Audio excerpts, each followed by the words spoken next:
दिल में सनम की सूरत, आंखों में आशिकी दे, मेरे खुद मुझे तू एक और जिंदगी दे, एक और जिंदगी दे। बादलों में छुप रहा है चांद क्यों? अपने हुस्न की सया से पूछ लो, यादों के सब जुगनू जंगल में रहते हैं। दोस्तों, इस वीडियो में हम बात करेंगे राहुल रॉय और पूजा भट्ट की एक म्यूजिकल रोमांटिक ड्रामा फिल्म फिर तेरी कहानी याद आई से जुड़े बहुत सारे अननोन फैक्ट्स और इसके बॉक्स ऑफिस परफॉर्मेंस के बारे में। तो चैनल को सब्सक्राइब कीजिए और वीडियो पूरा देखते रहिए। फिल्म फिर तेरी कहानी याद आई एक ऐसी फिल्म थी जिसको थिएटर्स में रिलीज नहीं किया गया था। इसको 30 जून सन 1993 को डायरेक्टली GTV पर प्रसारित किया गया था।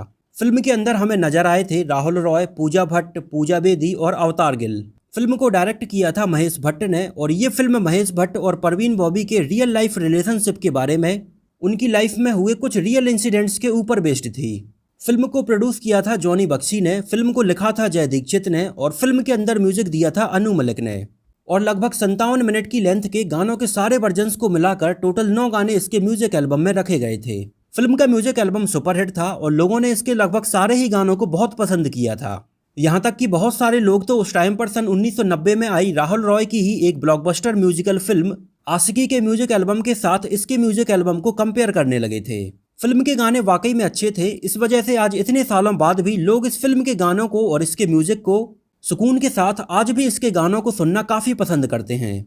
फिल्म के पॉपुलर गाने थे तेरे दर पर सनम चले आए, बादलों में छुप रहा है चांद क्यों, दिल देता है रो रो दुहाई, दिल में सनम की सूरत, आने वाला कल एक सपना है और शायराना सी है जिंदगी। इन सभी गानों के लिरिक्स लिखे थे बहुत ही फेमस उर्दू लिरिसिस्ट कातिल सैफई, कैफी आजमी और जमीर काजमी ने। और इन सारे सुपरहिट मेलोडियस और एवरग्रीन सॉन्ग्स में अपनी आवाज़ दी थी कुमार शानू, अलका याग्निक, पंकज उदास, साधना सरगम और अनु मलिक ने। और फिल्म की ऑडियो कैसेट को टिप्स म्यूजिक कंपनी के बैनर तले रिलीज किया गया था और उस साल इस फिल्म के म्यूजिक एल्बम की लगभग 28 लाख से ज़्यादा ऑडियो कैसेट से सेल की गई थी। और फिल्म में लगे पैसे का एक बहुत बड़ा हिस्सा इसकी ऑडियो कैसेट्स को ही सेल करके रिकवर किया गया था। अब बात करते हैं फिल्म के बजट और बॉक्स ऑफिस कलेक्शन के बारे में। तो फिल्म के बजट के बारे में एग्जैक्ट फिल्म के मेकर्स के द्वारा कहीं पर भी मेंशन नहीं किया गया है। तो यहाँ पर मैं इस वीडियो में फिल्म के बजट और बॉक्स ऑफिस कलेक्शन के बारे में आपको कोई गलत जानकारी देना नहीं चाहता हूँ। और इस फिल्म को थिएटर्स में नहीं, डायरेक्टली टीवी पर प्रसारित किया गया था और इस फिल्म का बजट बहुत ही ज़्यादा कम था, इसलिए मैं इस फिल्म का आपको एक एग्जैक्ट बजट तो नहीं बता सकता हूं, लेकिन फिल्म का एक अप्रॉक्सीमेट बजट उस टाइम पर लगभग 1 करोड़ 15 लाख रुपए के आसपास रखा गया था। और फिल्म के जो सैटेलाइट राइट्स बेचे गए थे उससे लगभग 1 करोड़ 10 लाख रुपए का कलेक्शन हुआ था। और वर्ल्ड वाइड की अगर बात करें तो फिल्म ने लगभग 2 करोड़ रुपए का टोटल वर्ल्ड वाइड कलेक्शन किया था। और ये फिल्म तो वैसे फ्लॉप थी, लेकिन फिल्म के गाने सुपरहिट थे और इस फिल्म को IMDb पर 6.1 आउट ऑफ 10 रेटिंग मिली हुई है। तो अब बात करते हैं फिल्म से जुड़े बहुत सारे अननोन फैक्ट्स के बारे में। फिल्म फिर तेरी कहानी याद आई की एक बेसिक स्टोरी महेश भट्ट और परवीन बॉबी के रियल लाइफ रिलेशनशिप के ऊपर बेस्ड थी। जैसा कि फिल्म की स्टोरी में दिखाया जाता है कि राहुल रॉय एक एल्कोहलिक मूवी डायरेक्टर होते हैं और ठीक होने के लिए वो एक रिहेबिलिटेशन सेंटर में जाते हैं और वहाँ पर उनकी मुलाकात पूजा भट्ट से होती है, जो कि सिजोफ्रेनिक नाम की एक मेंटल बीमारी से ग्रसित होती हैं। और बीच बीच में पूजा भट्ट को मेंटली काफ़ी दौरे आते हैं और बाद में उन्हें एक मेंटली हॉस्पिटल में एडमिट किया जाता है। कुछ इसी स्टोरी से ही मिलती जुलती रियल लाइफ में भी डायरेक्टर महेश भट्ट और एक्ट्रेस परवीन बॉबी के बीच में रिलेशनशिप थी। बात सन 1977 के आसपास की है, जिस टाइम पर परवीन बॉबी का कैरियर बॉलीवुड में एकदम पीक पर था और परवीन बॉबी उस टाइम पर बॉलीवुड की कुछ टॉप एक्ट्रेसेस में गिनी जाती थीं। और परवीन बॉबी की इमेज उस टाइम पर बॉलीवुड में एक बोल्ड एक्ट्रेस के तौर पर थी। और इसके पहले परवीन बॉबी की डैनी डेंगजोंगपा और कबीर बेदी के साथ काफ़ी सारे अफेयर्स की खबरें मीडिया में सामने आती रहती थीं। लेकिन इन दोनों के बाद आगे चलकर परवीन बॉबी डायरेक्टर महेश भट्ट के काफ़ी क्लोज आ गई थीं। हालांकि महेश भट्ट की सन 1970 में किरण भट्ट के साथ शादी हो चुकी थी, लेकिन महेश भट्ट परवीन बॉबी से काफ़ी क्लोज थे और वैसे यहाँ तक तो सब कुछ ठीक ही चल रहा था। लेकिन बात सन 1979 के आसपास की है, जब महेश भट्ट ने पहली बार परवीन बॉबी को कुछ अजीब तरह की हरकतें करते हुए देखा। महेश भट्ट जब एक बार परवीन बॉबी से मिलने उनके घर गए तो उन्होंने देखा कि परवीन बॉबी अपने घर के एक कोने में एक बड़ी सी चाकू लेकर डरी सहमी सी बैठी हुई हैं। और महेश भट्ट को देखने के बाद उन्होंने महेश भट्ट से बोला कि वो शांत रहें, उनके घर के अंदर कोई है और वो उन्हें मारना चाहता है। और महेश भट्ट ने जब अंदर जाकर देखा तो ऐसा वहाँ पर कुछ भी नहीं था। परवीन बॉबी अपने आप से ही सोच कर इस बात से डरी हुई थी कि उन्हें शायद कोई मारना चाहता है। और आगे चलकर महेश भट्ट ने अपने एक इंटरव्यू में बताया कि उस टाइम पर उन्होंने पहली बार ये बात नोटिस की थी कि परवीन बॉबी एक मेंटल बीमारी पैरानॉइड सिजोफ्रेनिया से जूझ रही हैं। महेश भट्ट ने आगे बताया कि इस टाइप के और भी कई सारे मेंटल अटैक्स परवीन बॉबी को उस टाइम पर आते रहते थे। कई बार उन्हें लगता था कि उनकी कार में किसी ने बॉम्ब लगा दिया है और वो चलती कार में से नीचे उतरकर भाग जाती थीं।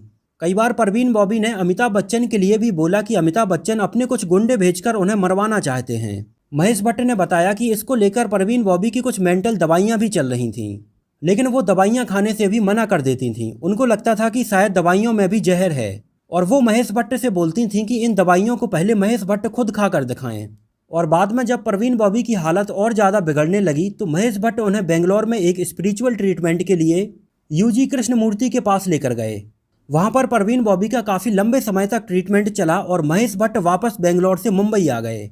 और मुंबई आकर महेश भट्ट ने परवीन बॉबी के साथ अपने एक्स्ट्रा मैरिटल अफेयर्स के रिलेशनशिप को लेकर सन 1982 में फिल्म अर्थ बनाई, जो कि काफ़ी हद तक महेश भट्ट और परवीन बॉबी के रियल लाइफ रिलेशनशिप के ऊपर ही बेस्ड थी।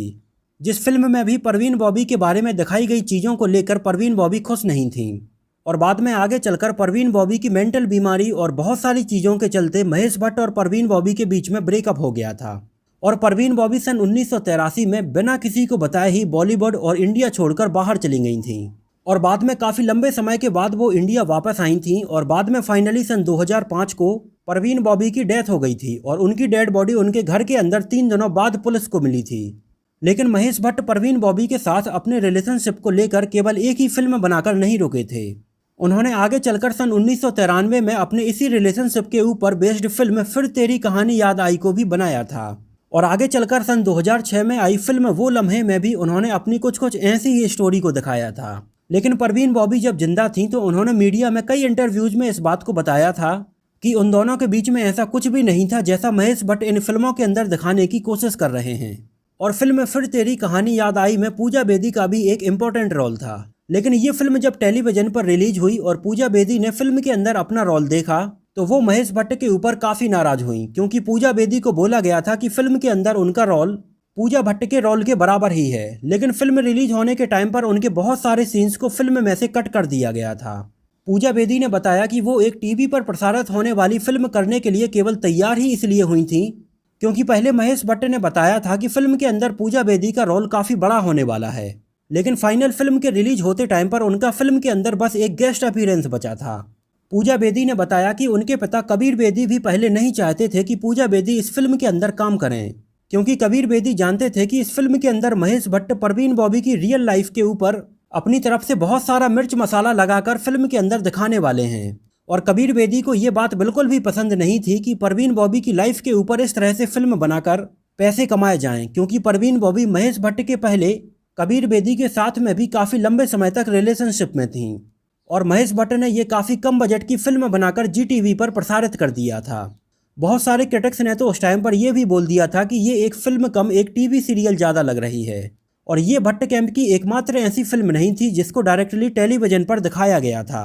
इसके अलावा एक बार और आगे चलकर सन 2016 में पूजा भट्ट के द्वारा प्रोड्यूस की गई फिल्म कैबरेट को भी थिएटर्स के बजाय G5 पर डायरेक्टली प्रसारित किया गया था।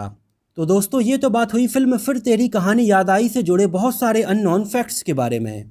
मुझे ये फिल्म तो अच्छी नहीं लगी थी, लेकिन फिल्म के गाने मेरे आज भी one of the favourite songs में से एक हैं। आप लोगों को ये फिल्म कैसी लगी थी और फिल्म का कौन सा गाना आपको आज भी सुनना पसंद है, हमें कमेंट में ज़रूर मेंशन कीजिए। और अगर ये वीडियो आपको पसंद आया हो, मेरी मेहनत आपको पसंद आई हो, तो इसको प्लीज़ लाइक करके मुझे इस बात का जवाब ज़रूर दीजिए। तो मिलते हैं किसी नए वीडियो में किसी नई मूवी से जुड़े बहुत सारे अननोन फैक्ट्स और ऐसी ही रोचक बातों के साथ।